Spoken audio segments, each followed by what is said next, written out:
The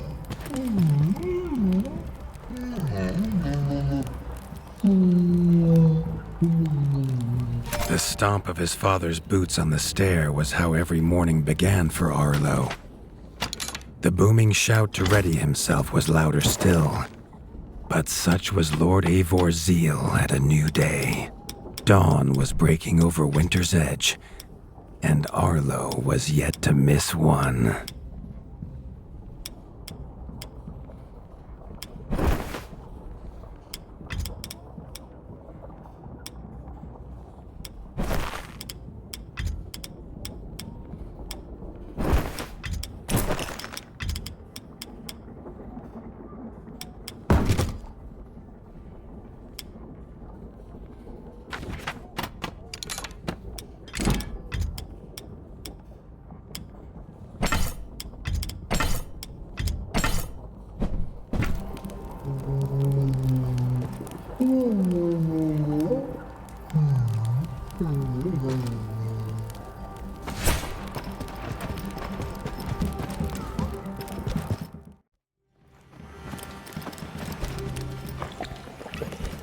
The castle echoed with the horns of the returning hunters, bringing their night's bounty.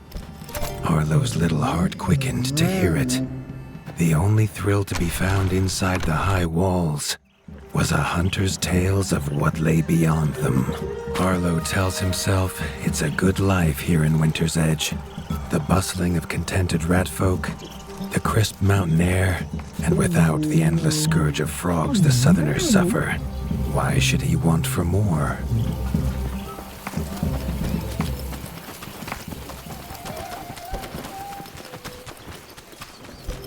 There was no time for tales of the hunt today. Lord Avor was already dividing what was an excellent haul, happy to see his people provided for. Arlo longed only to join the hunt, to see the ratdom or even the lands beyond. His father called it a fool's wish.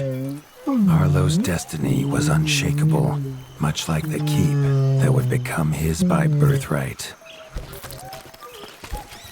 Tiki's shop was perhaps Arlo's favorite, as the shopkeeper had wares from far and wide.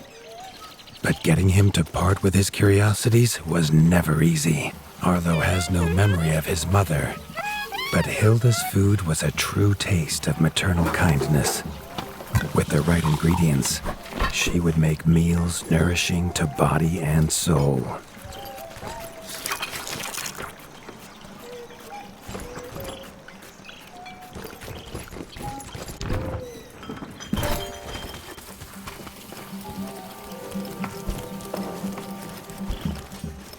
Chief Mason Leaf was the rat Arlo most admired. As younger brother to Lord Avor, his carefree uncle never faced the burden of being warden of the wastes. With walls this strong, his duties were light, leaving him plenty of time for his nephew. Crunk was a rat's rat, with no interests beyond his forge. If you have the parts, this mastercraft's rat can make armor and weapons that would see off a sky scorcher bite, or so he claims. Arlo wondered how well they'd do against something that wasn't a myth.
The hunters had brought unwelcome news. A family of the reviled creatures ratfolk called backstabbers had moved into the wastes. Eivor told his son to fetch his weapons.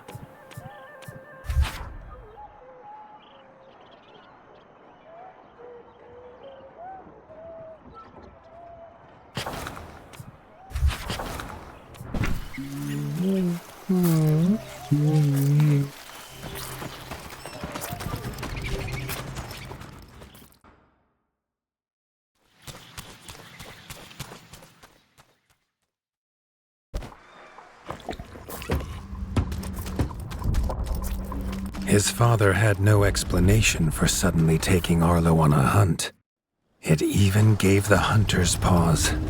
Arlo had been taught to fight, and better than most, but rarely had he been tested. He was determined to prove himself. The rugged terrain of the outskirts could have taken all day to traverse, but Arlo's trusty grappling hook allowed him to swing between its many crevices.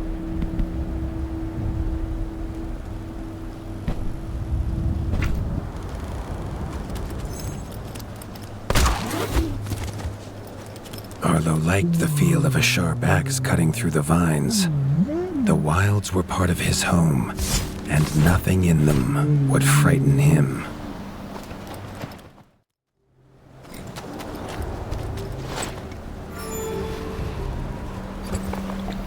The famous frostberry bushes of the wastes were in full fruit already. Their juice made a healthy tonic, though Lord Eivor preferred them fermented.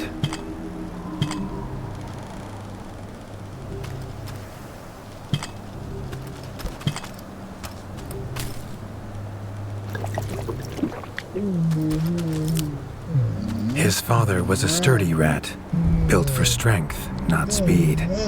So Arlo found it curious that he challenged him to a race. The prospect of the hunt had filled Lord Eivor with a vigor that his son had not seen in years, or at least since breakfast.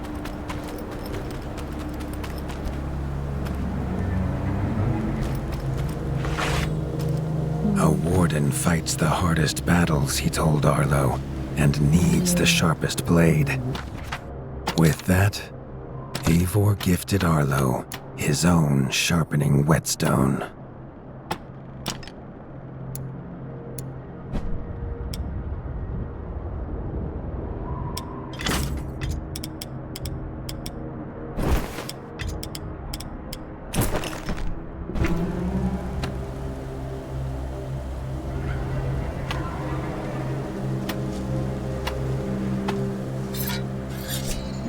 Whether these beasts were named for their spines or for some past unforgivable deed, no rat knew. Either way, Arlo was about to find himself at the pointy ends of this brood. Even young backstabber red attacks were brutal.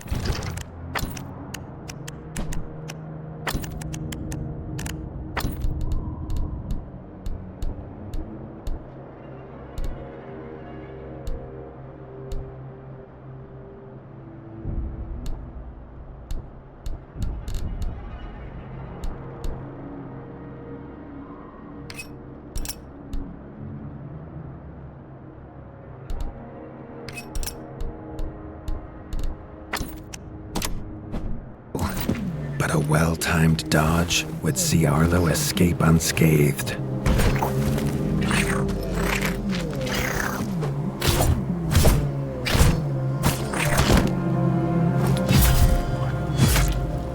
This backstabber lived up to its name with its deadly white attack, but Arlo's shield could block the deadly spikes.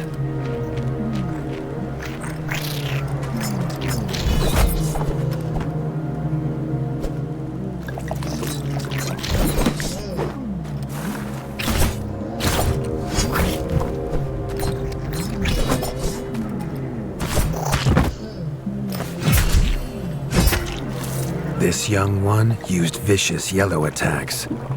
Arlo had to time his parries perfectly.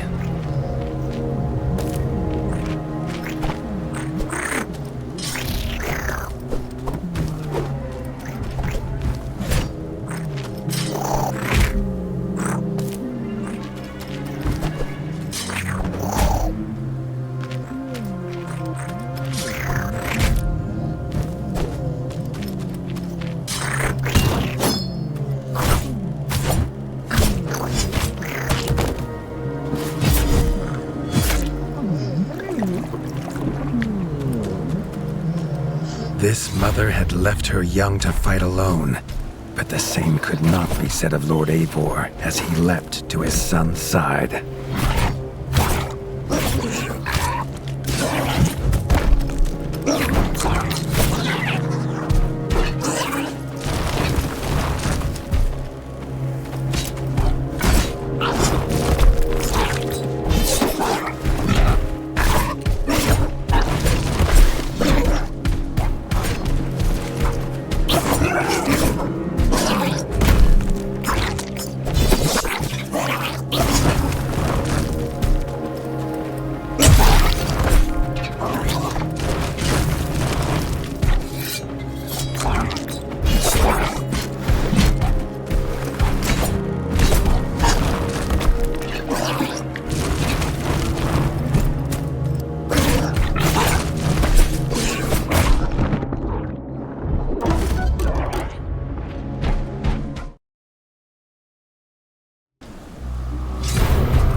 It was Lord Eivor's mighty blade that took her head, but the fight was won together.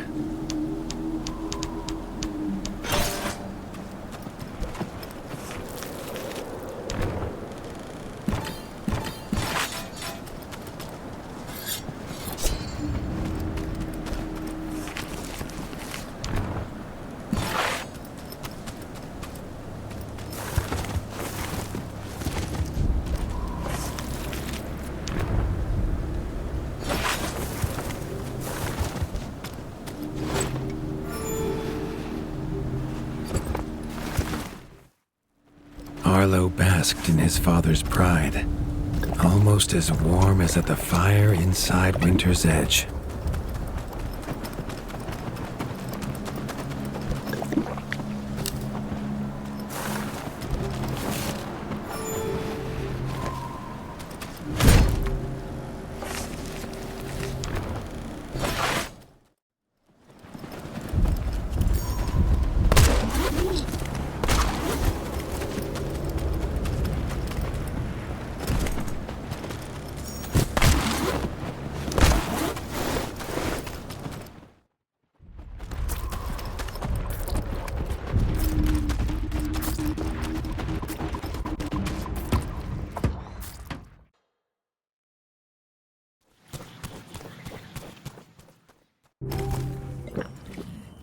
Triumphant and keen to tell the tale of his son's victories, Lord Eivor set to a night of drinking with the elders.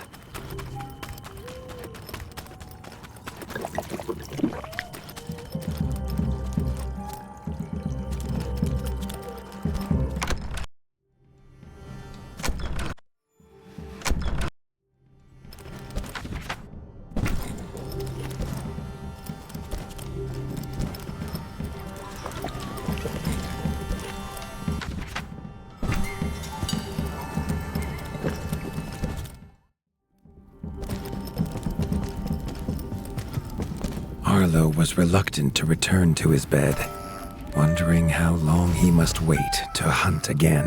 The booming footsteps that woke him this time were nothing like those of his father.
found his father.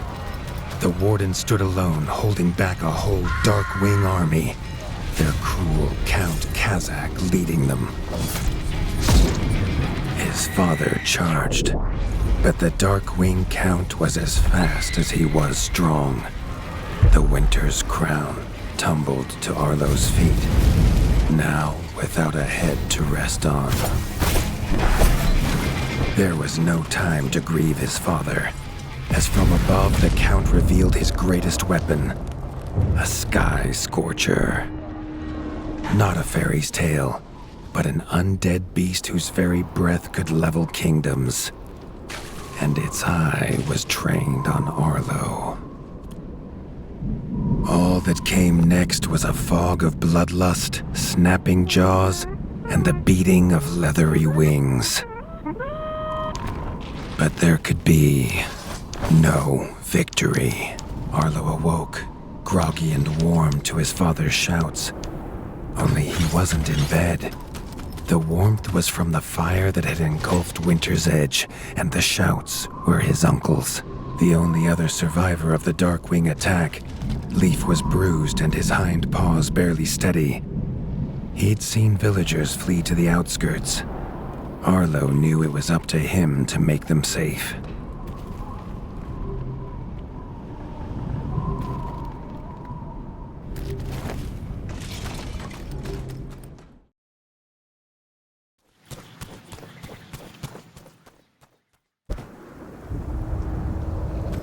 He'd know these anywhere.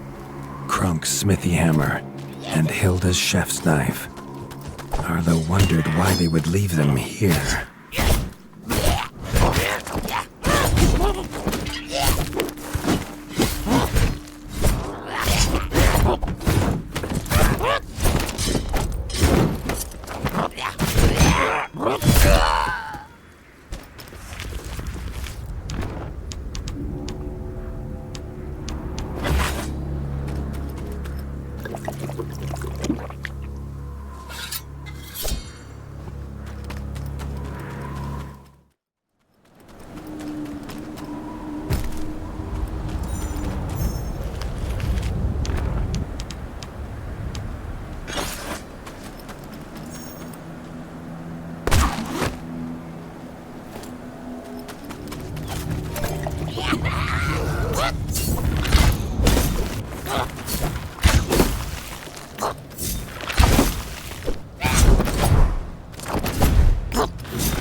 With the attack at Winter's Edge, no hunters had come to check their traps. Arlo thought he might find a use for them.